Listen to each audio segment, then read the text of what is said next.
I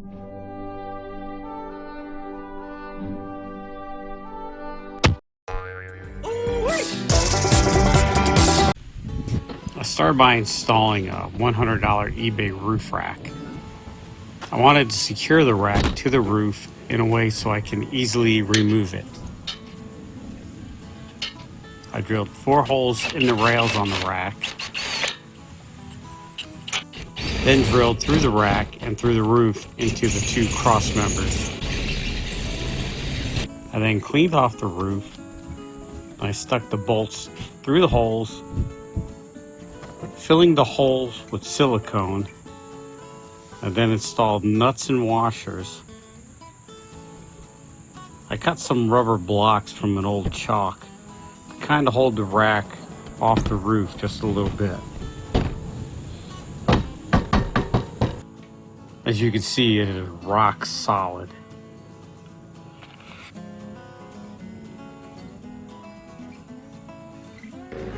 I decided if it was a good idea if I was going to install some lights on top or a solar panel or anything. Now is the perfect time to drill a hole, push some wires through it. I thought it would be a nice option to have later. So I drilled a 1/2-inch hole, a little dab of silicone, and a grommet will help seal it.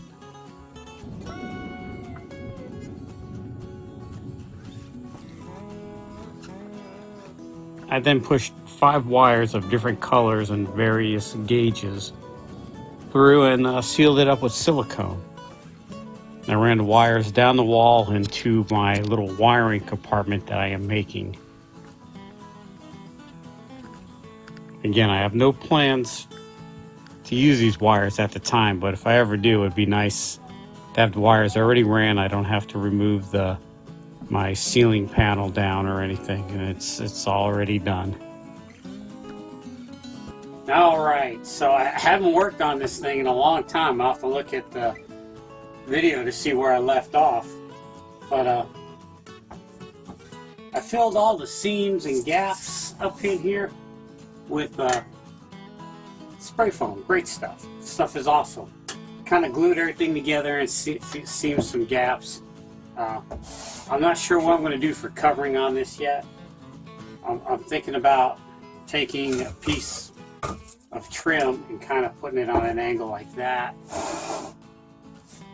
just to, so if I have to run some wires or something in the future, I could hide it. Maybe nothing that drastic, maybe something a little narrower. I got all kinds of scrap in here, but I've seen people just glue rope in there along the seam, and it makes it look pretty good. But I'm getting tired of working on this thing. I'm not getting too fancy. You know, I love working on it, but I want to get it done. So now I'm going to cut all this foam out and trim it up so it doesn't look like a big goopy mess. That's going to be tedious, and all I got to do is just use a knife. This is great stuff cut, so I'm just going to cut it one way and then the other way, and then it'll pop out. And I could time lapse it, but then who wants to watch me for 3 minutes just cutting foam and doing boring stuff?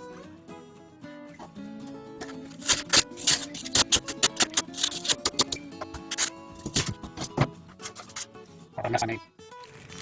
Alright, so I got a axle of a 98 Nissan Quest.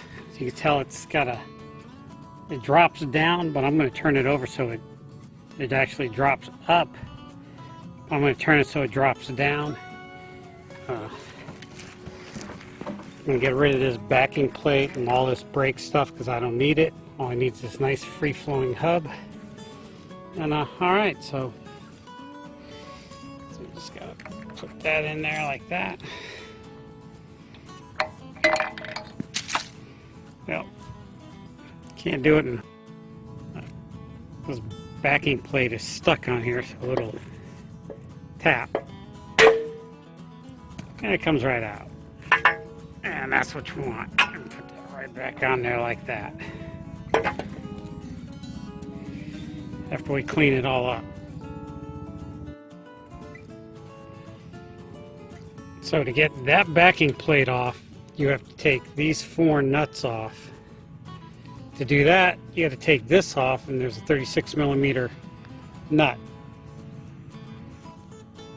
Alright, well, backing plate is off. Nice smooth running hub. Next is to get rid of all the bracketry that's not needed. I'm going to leave the perch on and the shock bolt, but then all this other bracketry is coming off. And I guess grinder will do that.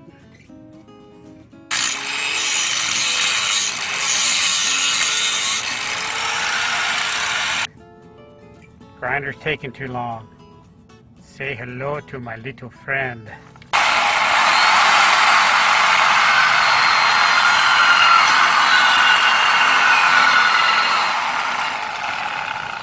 Alright, well, I got it all cut and fixed up, ground up, and painted up, and I gotta say it looks good. Can't wait to install it. Alright, right now I've got it axle under. I think I'm going to put it axle over, being that this is already slammed to the ground. If I put a 31-inch tire on it, it's going to put the bottom of the door up here, and that's about 3 feet off the ground. I'm a little too old to be climbing in and out of that thing. It's a good height the way it is, so I think I'm going to do it YJ fashion and put the axle over the leaf spring. That'll eat up 2 inches of lift, and that'll solve my perch problem as well. Perfect. It solves all the problems. Worked out great, I think. It's given me just an inch of height and a little bit more ground clearance, because now I don't have that low pumpkin. And plus now the bearings on this is 10 times easier to change than the bearings on the Chrysler 8 1/4. But the my Jeep lug nuts, which were SAE, does not fit the lug nuts on here, because these are metric 12mm by 1.25, I believe. So I went to the junkyard to a Nissan Quest and just took off a bunch of lug nuts.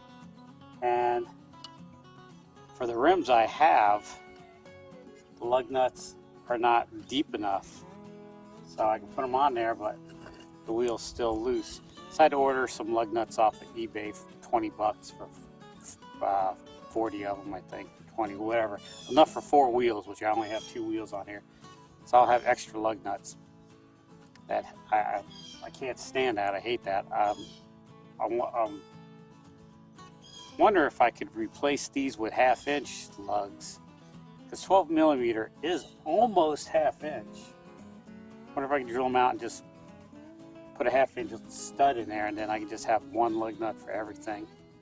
But yeah, it's December. I want to get this on the road by April. It's already a year overdue.